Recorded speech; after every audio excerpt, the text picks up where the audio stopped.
बहुत पुराने जमाने का वाकया है। दूर किसी गांव में एक गरीब शख्स रहा करता था जिसका नाम फिदा था। फिदा अपनी बीवी के साथ एक कच्चे मकान में रहता था। उनकी शादी को काफी अरसा गुजर गया था, लेकिन उनके यहां कोई औलाद नहीं थी। फिदा की जिंदगी गुर्बत और तंगदस्ती को सहने के अलावा और कुछ न थी, क्योंकि बहुत पहले उसके मां बाप उसे लावारिस छोड़कर इस दुनिया से चले गए थे। फिदा एक आम सा मजदूर था। वो कभी लोगों का बोझ सर पर उठाकर एक जगह से दूसरी जगह ले जाता, कभी किसी के खेतों में काम करता और अक्सर तो गांव से कुछ दूर एक जंगल की तरफ निकल जाता। वो अपने साथ अपनी बकरी भी ले जाता, जो अभी इस काबिल न थी कि वो दूध देती। बकरी जंगल में चरती रहती और फिदा दरख्तों से गिरी हुई चंद लकड़ियां इकट्ठी करता, उन्हें बाजार में ले जाकर बेचता। वहां से जो चंद पैसे मिलते उनसे बीवी के लिए खाना खरीद लाता। बीवी का पेट पालने के लिए वो छोटे से छोटा काम भी करने को तैयार हो जाता। मगर फिदा की बीवी लैला सख्त मिजाज औरत थी। उसकी जुबान बहुत तेज थी और उसमें सब्र न होने के बराबर था। वो हर वक्त फिदा को गुर्बत के ताने मारती रहती। एक दिन लैला बोली, मेरे नसीब ही खराब हैं जो तेरे जैसे नाकारा शख्स के साथ शादी करके फंस गई। देख तो सही, गांव के सारे मर्द अपनी बीवियों को अच्छे कपड़े पहनाते हैं, खाने के लिए 100 तरह की चीजें देते हैं, और इधर मैं हूं कि एक वक्त की रोटी के लिए भी तरस जाती हूं। जाने कब मेरी इन मुसीबतों से जान छूटेगी और मैं भी अमीर घरानों की औरतों की जिंदगी बसर करूंगी। फिदा बीवी के ताने सुनकर खामोश रहता, कोई जवाब न देता, बस अपनी मेहनत मजदूरी में लगा रहता। वो रोज की तरह अपनी बकरी के साथ जंगल में जाता, चंद सूखी लकड़ियां इकट्ठी करता और शाम के वक्त उन्हें बेचकर एक वक्त की रोटी का इंतजाम करता। लेकिन लैला फिर भी उस पर चिल्लाती रहती। वो कहती, कितने दिन तक लकड़ियां बेचोगे? क्या होगा इससे? जिंदगी भर यूं ही गदागर बनकर रहोगे? फिदा बस इतना कहता, लैला, अल्लाह का दिया हुआ सब कुछ है। रोटी मिल रही है, सर पर छत है, ये सब है। कम अज कम इस पर तो शुक्र अदा क्या करो। मगर लैला को यह बात हजम ना होती। वो उस पर और भी ज्यादा बरहम हो जाती। एक दिन फिदा थका हारा घर लौटा। हाथ में लकड़ियां बेचकर मिले चंद पैसे थे। दरवाजे पर दस्तक दी। लैला ने दरवाजा खोला तो उसकी आंखें गुस्से से सुर्ख थीं। वो चीखी, आ गए हो कमाई करके, निकल जाओ यहां से, निकम्मे कहीं के। फिदा हैरान होकर बोला, लैला, ये क्या कह रही हो? मैं तो सारा दिन काम करता रहा हूं और जो कुछ भी मिला तुम्हारे लिए ले आया हूं। लैला बोली, काम? 2 सिक्के लेकर आता है और समझता है बड़ा कारनामा कर दिया। मुझसे बर्दाश्त नहीं होता अब ये सब, निकल जा यहां से। मैं आइंदा तेरा चेहरा भी नहीं देखना चाहती। फिदा सन्नाटे में आ गया। बोला, मगर लैला, मैं जाऊं कहां? ये घर ही तो मेरा सब कुछ है। लैला ने जोर से कहा, जाके अपनी उस बकरी के साथ रह जो सारा दिन तेरे साथ रहती है, मगर वो भी इस काबिल नहीं कि कुछ दूध दे दे। फिदा की आंखें नम हो गईं। उसने गहरी सांस ली, अंदर गया, एक पुराना कपड़ा उठाया, जो थोड़ी सी रोटी वो लाया था उसे कपड़े में बांधा, अपनी बकरी के सर पर हाथ फेरा और बोला, चल मेरी बकरी, अब हम दोनों एक दूसरे के सहारे हैं। वो गांव से निकल पड़ा, पीछे मुड़कर न देखा। बकरी खामोशी से उसके साथ साथ चलती रही। गांव के आखिरी सिरे पर एक बहुत पुराना बरगद का दरख्त था। फिदा वहां रुका और जमीन पर बैठ गया, आसमान की तरफ देखा और बोला, आए अल्लाह, अगर दुनिया ने मुझे धक्के दे दिए तो तू अपना दरवाजा बंद ना कर, तू ही मेरा सहारा है। बकरी भी उसके पास आकर बैठ गई। फिदा ने उसके सर पर हाथ फेरा, फिर वो उठा और वीरान रास्ते पर चल पड़ा। बकरी उसके साथ साथ चलती रही। थोड़ी दूर उसे एक खंडर नुमा मकान नजर आया, जो कभी किसी का घर रहा होगा, लेकिन अब वीरान पड़ा था। फिदा ने सोचा, आज की रात यहीं गुजारेंगे। उसने थैला रखा, सूखी लकड़ियां जमा की, आग जलाई। बकरी उसके पास बैठ गई। फिदा बोला, ऐ मेरी बकरी, तू मेरा सबसे सच्चा साथी है। मुझे सबने छोड़ दिया, लेकिन तूने साथ नहीं छोड़ा। फिदा ने बकरी को वो चारा जो इसने रास्ते से जमा किया था उसे खिलाया और खुद घर से लाई हुई रोटी खाने लगा। रात गहरी हो गई। वो रात यूं ही गुजर गई। अगले दिन वो गांव के चौराहे में पहुंचा जहां मजदूर बैठा करते थे, मगर सारा दिन गुजर गया। दूसरे मजदूरों की बारी आती रही, लेकिन वो मायूस होकर बैठा रहा। शाम के वक्त चंद दुकानों पर गया कि शायद कोई उससे दुकान की सफाई ही करवा ले, लेकिन किसी ने उसे मौका ही न दिया। शाम के वक्त वो बाजार से निकला, रास्ते से अपनी बकरी के लिए थोड़ा चारा इकट्ठा किया और वापस खंडर में पहुंच गया। चारा बकरी को डाला। उसने कल वाली बची हुई रोटी पानी में भिगोकर खाई और चटाई बिछाकर दीवार से टेक लगाए बैठ गया। आज वो बहुत मायूस हो चुका था, क्योंकि आज की रोटी के लिए उसे काम ही न मिला था। रात गहरी हो चुकी थी, लेकिन फिदा को नींद न आ रही थी। उसने सोचा, इस वीरान कमरे को थोड़ा साफ कर लूं। उठा, दरख्त की सूखी लकड़ियों से एक झाड़ू बनाया और वो अंदर झाड़ू लगाने लगा। अचानक कमरे में एक जगह पर बकरी अपने पांव से जमीन खोदने लगी। वो उस जगह पर गया, हाथों से जगह को साफ किया और मिट्टी पीछे हटाने लगा। थोड़ी देर में एक पुराना लकड़ी का संदूक निकला जिस पर जंग आलूद ताला लगा था। उसने पत्थर से ताला तोड़ा। जब ढक्कन उठाया तो उसकी सांस रुक गई। अंदर सोने और चांदी के सिक्के मौजूद थे। फिदा के हाथ कांपने लगे। वो जमीन पर बैठ गया, बोला, आए अल्लाह, क्या ये ख्वाब तो नहीं? अपना गाल दबाने लगा। नहीं, सब सच था। उसने जमीन चूमी और कहा, आए अल्लाह, ये सब तेरा करम है। तूने मुझे धुतकारे जाने के बाद भी न भुलाया। बकरी उस संदूक के पास खड़ी थी। फिदा ने उसे गले लगाया। मेरी बकरी, देख जरा, अल्लाह ने हमें कैसे नवाज दिया। मगर फिदा अक्लमंद था।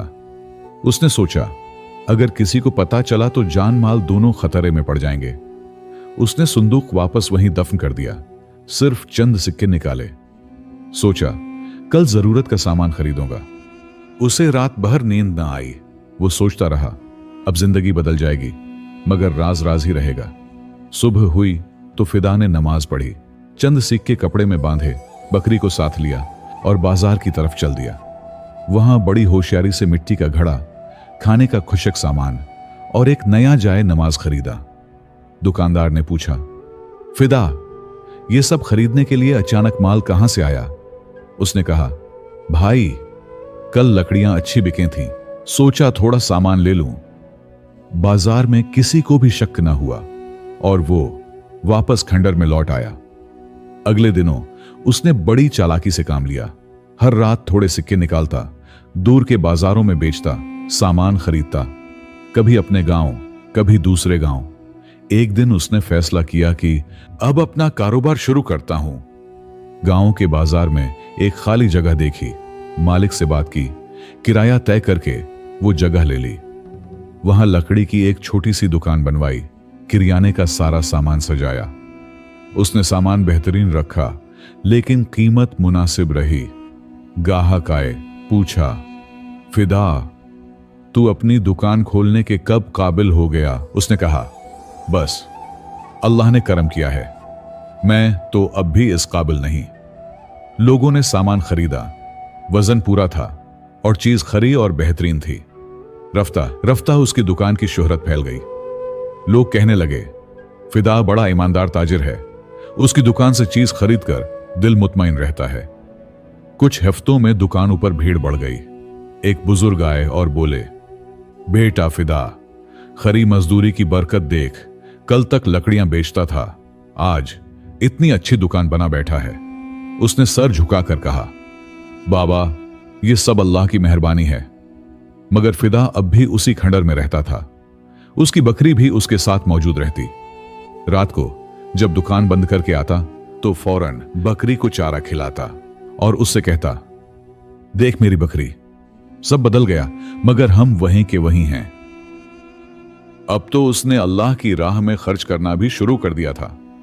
वो अपनी दुकान पर आए, किसी भी भूखे मुसाफिर या फकीर को खाली हाथ नहीं जाने देता, बल्कि अपनी इस्तिताअत के मुताबिक उनकी मदद जरूर करता।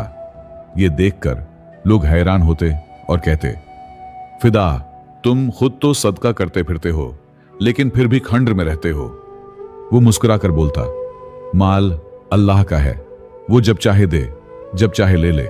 मैं तो उसका अदना सा बंदा हूं और अपने पहले दिन को याद रखता हूं। रात को बकरी के कान सहलाता और कहता, ऐ मेरी बकरी। किसी को क्या पता कि गांव का सबसे अमीर आदमी एक खंडर में एक कमजोर बकरी के साथ रहता है। उसने कसम खा रखी थी कि अपने आगाज को कभी नहीं भूलेगा। उसकी खुशहाली बढ़ती गई, दिन ब दिन दुकान चमकती गई, लोग दूर दराज से आने लगे। कुछ लोग हंसी खुशी आते, लेकिन ज्यादातर लोग हसद करने लगे। और उन हासिदों में एक लैला भी थी। लैला, जिसने उसे घर से निकाला था, अब एक जालिम आदमी से दूसरी शादी करके तबाह हो चुकी थी। उसका दूसरा शौहर मारता पीटता था। चंद महीनों में तलाक दे दी। लैला मायूस होकर मैके लौट आई। अब वो खामोशी से बाजार आती, दूर से फिदा को दुकान पर खुशहाल बैठा देखती और दिल ही दिल में चिढ़ती रहती। एक दिन लैला ने किसी औरत से पूछा, यह दुकान उसी फिदा की है ना, जो लकड़ियां बेचता था और जिसके पास एक कमजोर बकरी थी? औरत बोली, हां वही है, लेकिन आज सब उसे ईमानदार ताजिर कहते हैं। लैला की आंखें भर आएं। उसे अपनी गलती का एहसास हो गया। एक शाम वो नमाज पढ़कर खंडर में बैठा था। उसकी बकरी उसके पास लेटी थी। दरवाजे पर हल्की सी दस्तक हुई। दरवाजा खोला तो सामने लैला खड़ी थी। वो अचानक बोला, इस वक्त यहां क्यों? लैला बोली, माफी मांगने आई हूं, बहुत बड़ी गलती की थी। अब समझ आई कि तेरी असल कद्र क्या थी। फिदा खंडर के बाहर दरख्त के नीचे बैठ गया और आहिस्ता से बोला, लैला, गुजरा वक्त कभी वापस नहीं आता। माफ करना अलग बात है, जख्म भर भी जाए तो दाग रह जाता है। तुमने अपनी मर्जी से फैसला किया था।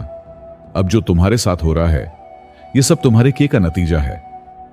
लैला, जब मेरे पास कुछ नहीं था तब तो मुझे निकाल दिया था। अब दुकान है, कारोबार है, तो क्यों वापस आना चाहती हो? लैला रो पड़ी। मैं नादान थी। बस मैं तो सिर्फ तुमसे पनाह चाहती हूं, एक खादमा बनकर। फिदा ने कहा, माफी मुमकिन नहीं, लेकिन अगर तुम रहना चाहो तो कमरे के एक कोने में रह सकती हो। बेघर को छत देना मेरे रब का हुक्म है, मगर यह मत समझना कि दिल फिर वही हो जाएगा। यह सुनकर लैला रो पड़ी। वक्त गुजरता गया। बाजार में बड़े ताजिर शराकत की पेशकश करते। गांव में अब फिदा का नाम गूंजता रहता, लेकिन उसमें फिर भी गुरूर ना आया। एक दिन बाजार में एक बावकार शख्स आया जो घोड़े पर सवार था। वो बोला, मैं नवाब जहांगीर का मुशीर हूं, तेरी शोहरत सुनी है, तुझे ऑफर है, गांव की काउंसिल में शामिल हो जा। फिदा बोला, मुशीर साहब, मैं वो हूं जो खंडर में सोता है, लोगों पर कैसे हुक्म चला पाऊं ये मेरे बस की बात नहीं। मुशीर बोला, इख्तियार खुद आ रहा है, लेकिन तुम इनकार कर रहे हो। फिदा बोला, इख्तियार तब ठीक रहता है जब इंसान खुद को इस काबिल समझे। अगर जरा भी भटक गया तो मेरा जुल्म सबसे खतरनाक होगा। मुशीर खामोश होकर वापस चला गया। लोग हैरान हुए। देखो, फिदा ने इख्तियार ठुकरा दिया। वो जो कभी कुछ ना रखता था, अब पता नहीं क्या बन बैठा है। लेकिन जहां रहमत आती है वहां हसद भी बढ़ जाता है। बाजार में ही एक हासिद शख्स रहता था जो हसद की आग में जलता रहता था, क्योंकि उसका कारोबार पहले से बहुत मांद पड़ गया था, क्योंकि वो नाजायज मुनाफा कमाता था। एक दिन उसने साथियों से कहा, उसके सामान और माल में कोई राज नहीं।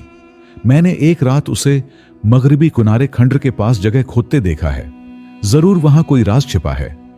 पूरे गांव में खजाने की अफवाह फैल गई।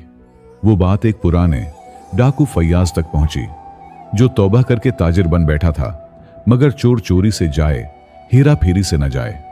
फैयाज ने सोचा, जो भी हो जाए ये खजाना मेरा होगा। अगली सुबह फैयाज ने अपने आदमी भेजे कि वो फिदा को शराकतदारी का कहे, मगर फिदा सब समझ गया। उसने उनकी कोई बात न मानी। जब हासिदों का कोई हसद काम न आया तो एक मक्कार शख्स बशीर आया, बोला, बड़ा कारोबार करते हैं, कुएं वाली जमीन पर बाजार बनाएंगे, आधा मुनाफा तुम्हारा। फिदा बोला, मैं कोई बेईमानी नहीं चाहता, जो करना है गांव में सबके सामने लिख लो और हलाल काम शुरू करो। यह सुनकर मशीर की रंगत उड़ गई। वो जान गया था कि फिदा को अपने साथ शरीक करना मुश्किल है। तभी उसने कोई और बात ना की और फौरन वहां से चल दिया। वो सीधा फैयाज के पास पहुंचा और सारी बात बताई। वो गुस्से से पागल हो गया और बोला, उसने हमारी आफर तो ठुकरा दी, लेकिन अब उसका सब कुछ उससे छीन कर दिखाएंगे। अगली रात फैयाज 2 बदमाशों को लेकर फिदा की दुकान पर पहुंचा। वो चाहते थे कि उसकी दुकान का माल हड़प लें और उसे गांव वालों के सामने जलील करे। फैयाज सरगोशी में दुकान के करीब पहुंचकर मंसूबा बता रहा था, मगर जैसे ही वो दुकान को पीछे से खोदने लगे, बकरी को खतरा समझा गया।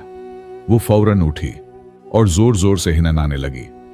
फिदा फौरन उठा और चौकन्ना हो गया। उसने लाठी उठाई, बाहर निकला और दुकान के पास मौजूद ही एक शख्स पर हमला कर दिया। वो फौरन नीचे गिर पड़ा। बाकी दोनों ने जब फिदा को देखा तो फौरन भाग गए। जख्मी बदमाश नीचे पड़ा था। फिदा ने उसके जख्म पर कपड़ा बांधा और अंदर दुकान में ले गया। सुबह गांव के लोगों ने दुकान का हाल देखा तो पंचायत बुलाई गई। गांव के मुअज्जजीन जमा हुए। जख्मी बदमाश ने फैयाज का नाम ले लिया। लोग हैरान हो गए। एक बुजुर्ग बोला, ऐसी बकरी कभी ना देखी जिसने मालिक की जान बचाई। गांव ने फैयाज को निकाल दिया। फैयाज शर्मिंदा हुआ और गांव को छोड़कर निकल गया। फिदा बकरी को लेकर खंडर में चला गया। एक दिन फिदा बुखार में मुब्तला हुआ। लैला ने 3 रातें जाग कर देखभाल की। चौथे दिन जब तबीयत बेहतर हुई तो फिदा के दिल में कुछ पिघला। उसने लैला को दिल से माफ कर दिया और बोला, आओ नया आगाज करें। लैला ने उसका शुक्रिया अदा किया। अगले दिन उनका दोबारा निकाह हुआ। लैला और फिदा मियां बीवी बन गए। उन्होंने गांव में एक मामूली सा मकान बनाया और उसमें रहने लगे।